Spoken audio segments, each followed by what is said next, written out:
There are so many qualities about BASIS graduates that sets them apart from other students. They not only have a wide breadth of content knowledge and skills in a multitude of subject areas, but I think what really sets them apart is their growth mindset and their tenacity for learning. They have a sense, because they've been inspired by their teachers, I think, to always challenge and push the limits. So, when I think about BASIS graduates, I really see them as innovators and creators. They don't just sit back passively and have knowledge and information thrown at them. They ask questions and they want to be actively engaged in what they're learning. So within the curriculum, students are required to take AP courses and sit at least 6 AP exams. Most of our students take anywhere from 10 to 14. So it's guaranteed that before they graduate high school, they will take AP Calculus. They have to take an AP English Language or AP English Lit exam. They take AP Government and Politics in 9th grade. They take AP European History and AP US History before they graduate. And they also take an AP Science class. What we often find is our students, because again, they have that desire and that tenacity for learning, that they want to do more. So we provide them with that opportunity. So some of our students at the end of high school have taken 14 AP exams and done very well on those exams. BASIS is very unique in that we provide a lot of support for students. We know that we're expecting them to achieve at a very high level in their academics. So with that, they need to have a balance in their lives. So some ways that we offer support is through our academic support program, in which students meet with a one-on-one coach. Once a week, they'll meet one-on-one, and they receive support in their organizational skills, in how to study, how to prepare for tests. And that helps because students, they're still teenagers and they're still children, and they still need help with learning time management skills. The strong critical thinking skills that the BASIS Ed curriculum instills in its students comes from its rigorous and competitive foundation. I teach AP Literature, Honors Literature, and a post-AP and capstone literature class called Contemporary American Literature. So speaking from the perspective of a literature teacher, every literature class has a component of critical analysis and creative problem solving. And I think every teacher desires to instill critical thinking and creative problem solving skills into their lessons. Regardless of the subject matter, the BASIS Ed curriculum is creating students who are astute critical thinkers and creative problem solvers. So I structure the lessons and critical analysis in my class similar to these short and small group seminars that I had in graduate school.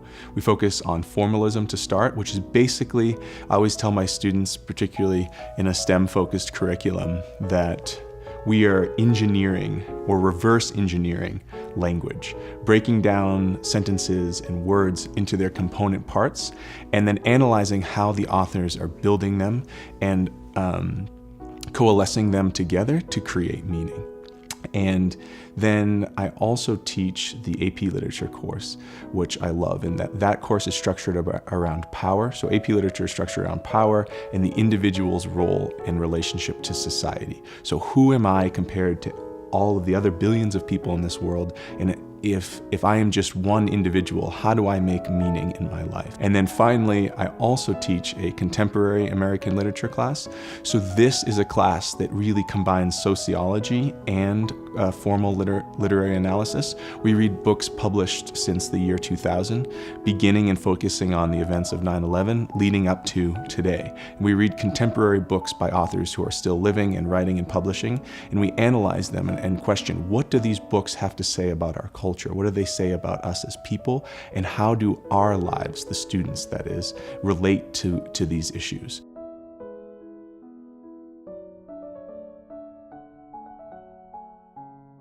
I've been at BASIS for 14 years, and I have taught every course available.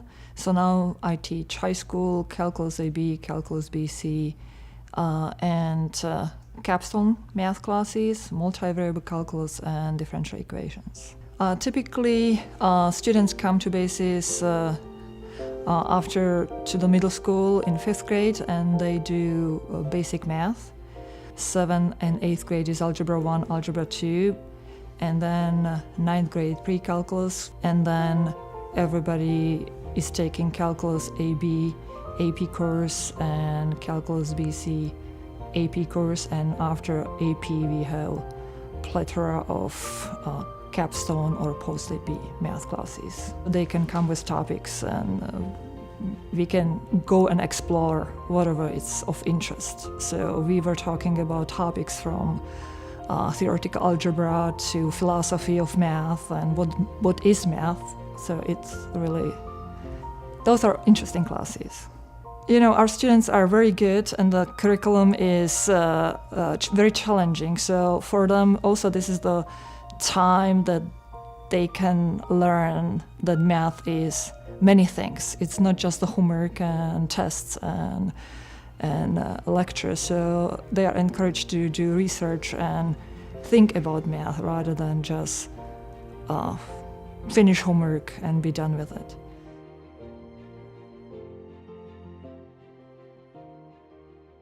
I teach the honors chemistry and AP chemistry, the high school level chemistry. They get a good understanding early on of how the three different sciences exist on their own as their own discipline.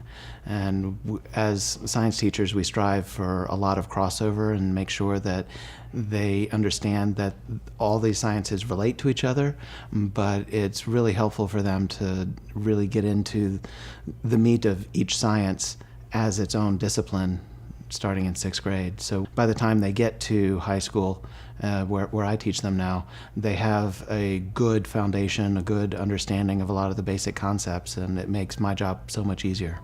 The amount of content in the AP chemistry curriculum is quite large, and the way we design the high school chemistry is we essentially take all the information needed for the AP exam and we spread it across 2 years, calling it honors chemistry and AP chemistry. And so in both years they are doing AP level work, and they are very aware of this throughout the 2-year sequence, and it prepares them very well. I've spoken with many students who are alumni of BASIS and have gone on to college, and they've told me how much easier their college courses are because of the work they did here at BASIS. BASIS is designed to be a school based on very high-level academics, and it gives all students an opportunity to reach very high expectations. They do a very good job of rising to whatever level of expectations you set for them. If you set a low bar, that's all they're going to achieve. If you set high expectations, they will rise to those expectations. They will just astound you with the quality of work they can do.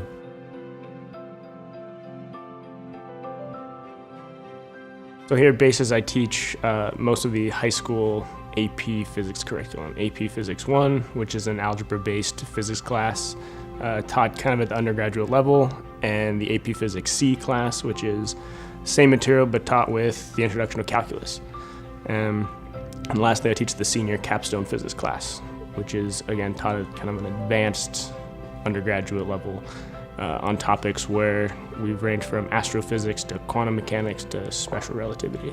I worked as a teaching assistant at the University of Arizona while I was finishing up my PhD in physics.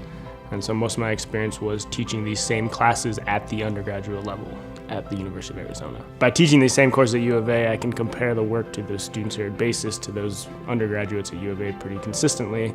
And I would say at the top end, these students could easily compete with many of the students that I was teaching at the University of Arizona. All the kids here are just great, and it's a joy to come here, draw the challenge out of these kids every once in a while to try to get them to see that they can do this level of work. My benefit is that I get to teach the classes I want to teach. I get to teach advanced physics. I don't have to worry about the fact that these are high school kids. And that added benefit of getting to these kids early, getting them to enjoy physics.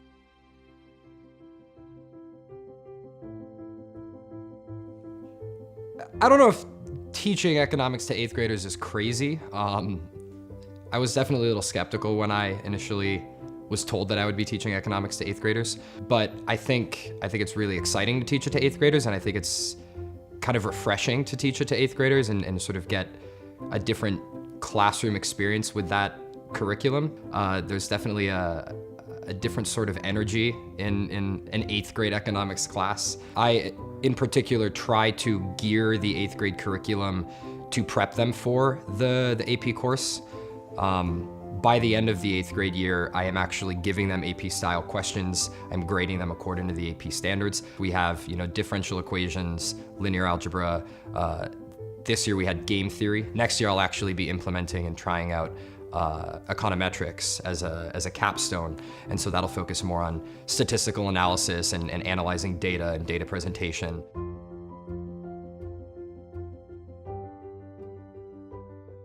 All of our high school students meet the standard graduating requirements for our state by the end of their junior year. The reason they stay for senior year is because of the unique capstone courses that they get to take. So capstone courses are designed like 200 level or 300 level college courses. So rather than taking a subject like chemistry, they've already taken AP chemistry, let's say, they'll take organic chemistry. Rather than taking calculus again, they'll take multivariable calculus or differential equations or linear algebra. So they're taking more specific content to a deeper level. And it's incredibly exciting because really those courses not only challenge them with higher level material, but a lot of the courses have embedded within them research components. So the students develop research skills along the way. So senior year at Basis is very unique. The capstone courses are taught much like a college seminar. So the students have to take responsibility for themselves. They do longer, more in-depth research. They have to do presentations. So all of these skills that they learn will be applied to the senior project. With senior projects, in the last trimester of the year, students will go off-site and they'll do an internship with an external organization. And the internship and the project is based on the student's interest. So we've had students travel all over the world. We've had students work in biology labs in Paris, in a museum in Iceland. And then that last trimester, they'll go away for a few months and they'll do an internship where they get hands-on work experience. At the end of the project, they come back and they prepare a presentation and they present to the public and to their peers and tell us what their research question was and what they learned from the experience. Most of the senior projects really do have real-world implications. So we have a student who is studying essentially the history of water policy between the United States and Mexico. We have a student who's working with the University of Arizona to design equipment that's going to go into outer space to explore the interstellar medium. We have a student who is working in a genetics laboratory, essentially trying to find the link between a very particular gene and its relation to our immune system and cancer. So in a very small sense, she's trying to cure cancer. For AP research students, they'll go off-site and they'll conduct their own research, and then they have to come back and they submit a very lengthy research paper, and it's for also an AP credit. It's like an AP exam, and they have to do a presentation to a panel of teachers and also to their peers. So the senior year is very unique, and I think between the capstone courses and the college counseling program, it's unlike any other high school in the world.